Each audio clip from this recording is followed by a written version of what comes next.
स्वागत है आपका जनादेश टीवी इंडिया में। मैं आपके साथ इसराइल चौधरी गंगो में मैं इस वक्त मौजूद हूं और वार्ड नंबर 13 पर हूं। वार्ड नंबर 13 के बारे में मैं आपको बताऊं, पूर्व चेयरमैन नौमान मसूद इसी वार्ड से चुनाव लड़े और जीते। ये वीआईपी वार्ड भी आप कह सकते हैं। इस वार्ड पर लगातार खलील मलिक पिछले चुनाव में चर्चाओं में रहे, पत्रकार हैं और लगातार सियासत में भी अपनी किस्मत आजमाते रहे हैं। इस वार्ड पर उन्होंने अपनी किस्मत आजमाई और सभासद पद का चुनाव लड़े और पूर्व चेयरमैन नौमान मसूद को एक मजबूती से टक्कर दी, लेकिन किसी कारणवश वो चुनाव हार गए। बहुत नजदीकी मुकाबला हुआ, लेकिन अब उनकी पुत्र वधू यहां से चुनाव लड़ रही है, कुरबशा। और आपके सामने है इस वार्ड पर क्या समस्याएं हैं, वो लगातार महिलाओं में जा रही हैं। महिलाओं में जाकर किस तरह की समस्याओं से अवगत हो रही हैं, महिलाओं से क्या उनको फीडबैक मिल रहा है, इस चुनाव को किस नजरिए से वो देख रही हैं, क्योंकि उनका पहला चुनाव है और हाई एजुकेटेड हैं। लगातार हम उनके बारे में सुनते हैं। आज सोचा उनसे एक छोटी सी वार्तालाप कर ली जाए और इस वार्ड के बारे में भी जान लिया जाए। हालांकि गंगो के अंदर कई वार्ड पूरे हाई प्रोफाइल बताए जा रहे हैं, लेकिन उनमें एक वार्ड नंबर 13 भी है। वार्ड नंबर 13 कई कारणों से महत्वपूर्ण है, क्योंकि इस वार्ड पर बताया जाता है कि यहाँ कई समस्याएं ऐसी हैं जो यहाँ से काफी दिनों से प्रयास किए गए, लेकिन वो समस्याएं दूर नहीं हो पाई। चलिए बात करते हैं आपके सामने वार्ड नंबर 13 की उम्मीदवार खलील मलिक की पुत्र वधू। किस तरह से देखते हैं आप? इस वार्ड पर जा रही हैं, महिलाओं से मिल रही हैं, महिलाएं क्या कह रही हैं, आपको क्या फीडबैक मिल रहा है? जब भी मेरी औरतों से वार्तालाप हो रही है किसी भी इलेक्शन के मौके पे, तो उनकी यही समस्या है कि हर बार लोग वोट मांगने आ जाते हैं, ऊंचे ऊंचे वादे करके चले जाते हैं, लेकिन जो समस्याएं हम उन्हें बताते भी हैं बाकायदा अपने मुंह से, लेकिन फिर भी वो जो जीतने के बाद उनका जो कार्यकाल चलता रहता है, वो जो समस्याएं उनके साथ साथ चलती रहती हैं, वो समस्याएं हमें कहीं भी खत्म होती हुई नजर नहीं आती हैं। उनका ये, औरतों का ये कहना है। और फिर दूसरी बात, औरतों का ये भी कहना है कि हाँ, बारिश के मसले पे काफी चीजें चर्चे में आती है। लोगों ने इतने ऊंचे ऊंचे घर बना रखे हैं। मैंने उनसे कुछ घर में वो एजेड महिलाएं भी हैं, तो मैं उनसे जाके ये जिक्र करती हूँ कि तुमने इतना ऊंचा घर क्यों बनाया है, आपको ये प्रॉब्लम नहीं होती चढ़ने में, आपके पैरों में दर्द होता है? क्योंकि उम्र के हिसाब से इंसान की हड्डियां थोड़ी कमजोर होती चली जाती है। तो इस चीज से मैंने उनको ये जिक्र करा कि वो इस चीज पे क्या बोलती है। तो उनका ये कहना है कि जब भी बारिश आती है तो हमारी गली में पूरे में पानी भर जाता है। इस रीजन से क्या है, हमने ये घर ऊंचे बना रखे हैं। तो ये समस्या तो लगातार मुझे हर गली में नजर आई है, ये सारी महिलाओं का कहना है। नहीं, आपके पास क्या प्लान है इस तरह का कि आप अगर चुनाव जीती और जनता ने आपको मौका दे, तो आपके पास क्या ठोस प्लान है कि जिस पर आप पहले नंबर पर आकर काम करेंगे?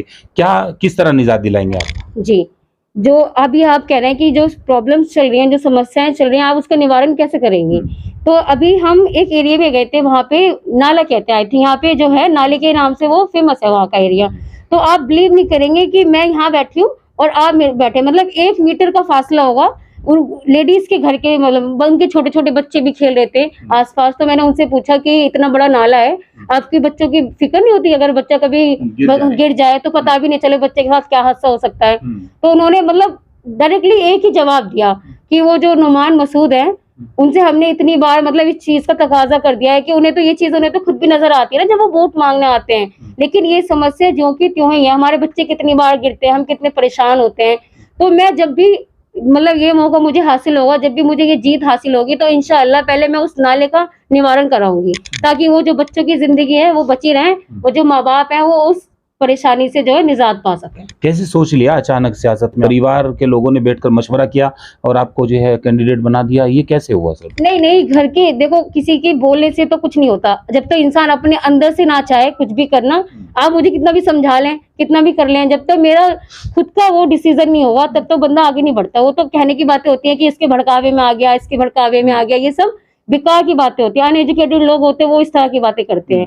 लेकिन क्या है, हमारे यहाँ कपड़े का काम होता है, तो यहाँ पे ना बहुत सारी लेडीज आती हैं। ये इलेक्शन की तो बात बाद में आई है। जो लेडीज आती हैं, जैसे कभी कभी उनसे बात होती है, वो अपनी प्रॉब्लम भी कभी कभी जैसे रेट के हिसाब से, जैसे कपड़े का रेट होता है तो इसके हिसाब से बोलती है कि ये कम कर लो, हमारे घर में ये है वो है कुछ। तो क्या होता है कि फिर मेरे अंदर एक वो है, अगर कोई बंदा कुछ बताता है ना, तो मैं चाहती हूँ कि इसकी पूरी इंक्वायरी करती हूँ कि क्या एक्चुअल में अंदर क्या प्रॉब्लम है इसकी। अगर मेरे से हो सकता है तो मैं इसको सॉल्व कर सकती हूँ। तो वो चीज मेरे अंदर, मेरी एक तरीके से हॉबी है वो, लोगों की सोच को जानना या उनकी इंक्वायरी करना, ये सब मेरी हॉबी में आता है। तो बस मुझे मौका मिला, मुझे लगता है कि इस हिसाब से मैं हर बंदे की सोच को जान सकती हूँ, हर बंदे की थिंकिंग को मैं सुन सकती हूँ, और मैं सबकी, अगर मुझे ये मौका मिल रहा है कि मैं सबकी हेल्प करके उनकी परेशानियों को सॉल्व कर सकती हूँ, इसलिए मैंने ये डिसीजन लिया। आपके ससुर यहाँ से चुनाव लड़े, गंगों के मशहूर शख्सियत जो यहाँ से चेयरमैन रहे, कई बार बताया जाता है कि 70 सालों से लगातार उसी परिवार का राज है, और इस वार्ड पर वो चुनाव लड़े, हालांकि नजदीकी मुकाबले से चुनाव हार गए। आप कैसे देख रही हैं चुनाव को? लगता है आपको कि जनता आपको मौका देगी? देखिए, बात जीत या हार की तो है नहीं है, बंदे की बात ये होती है कि हाँ उसने मुकाबले में पैर रखा। मेन तो ये होती है, देखो दो ही चीजें हैं, एक तो जीत एक हार। अगर एक को जीत मिलेगी तो दूसरे को हार मिलनी है, इसमें तीसरी चीज तो है नहीं। जब हम तीसरी चीज के लिए जो हमने भाग ले लिया, चलो हमें तीसरी चीज मिल जाएगी। आपने सुना होगा, आप एजुकेटेड हैं, तो वो अमेरिका का वॉशिंगटन था। आप बिलीव नहीं करेंगे उसने कितनी बार इलेक्शन लड़ा, कितनी बार हारा, वो 50 से ऊपर हार गया, हारा नहीं हारा। तो इंसान को ना अपनी हिम्मत नहीं हारनी चाहिए। मतलब वो अलग बात है जीत हासिल हो या ना हो, लेकिन अंदर बंदे के कॉन्फिडेंस होना चाहिए, उसको लगना चाहिए अगर क्या पता ऊपर वाले की क्या मर्जी, हमें मौका मिल जाए, हम लोगों की परेशानियों को दूर कर सके, ये चीज है। कितने आश्वस्त हैं आपने अपनी जीत को लेकर? कॉन्फिडेंस तो आपको होगा ना कि जनता मुझे मौका देगी, लग तो रहा होगा ना आपको? जी, मुझे पूरा कॉन्फिडेंस है कि मुझे ये जीत हासिल हो सकती है, बाकी ऊपर वाले की मर्जी है। अच्छा, महिलाएं और इसके अलावा महिलाएं और क्या समस्याओं से आपको अवगत करा रही हैं? मेन तो बस जो मैंने आपको बताई, मेन तो हाँ बस यहाँ मेन तो यही चीज है।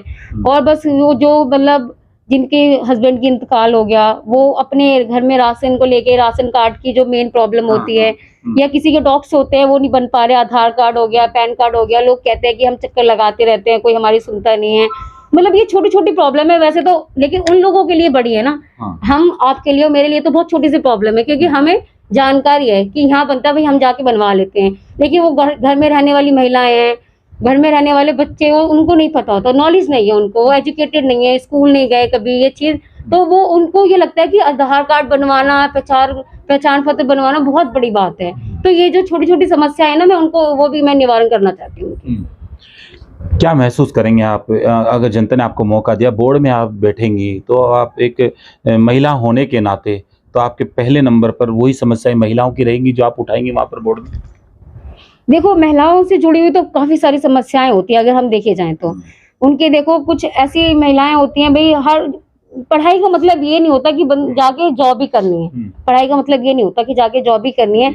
इंसान अपने फ्यूचर के लिए भी करता है, खुदा ना खास्ते हमारी लाइफ में क्या हो जाए, तो इंसान अपने पैरों पे खड़ा होना चाहिए। तो मैं उन लेडीज के लिए, जो बच्चियां हैं, जैसे सिलाई करवाना, जो लड़कियों के काम होते हैं, मेहंदी सिखवाना, जी जी, इस तरीके से जो छोटे छोटे समूह बना के मैं उनका डेवलपमेंट करना चाहती हूँ। जी चलिए देखिए, वार्ड नंबर 13 पर हम इस वक्त मौजूद हैं। खलील मलिक, उनकी पुत्रवधू, जिसको आपने सुना, बड़ी मजबूती से इन्होंने अपनी बात रखी, पूरे वार्ड की जो समस्याएं हैं उससे आपको अवगत कराया। हालांकि इस वार्ड पर हार और जीत किसकी होगी ये तो समय बताएगा, लेकिन जिस तरह से एक महिला होने के नाते और महिलाओं का दर्द ये समझ रही हैं, तो कहीं ना कहीं ये सोचने वाली बात है। बने रहिए पूरी रिपोर्ट के लिए जनादेश टीवी इंडिया के लिए। मैं सिकंदर अली के साथ इसराइल चौधरी।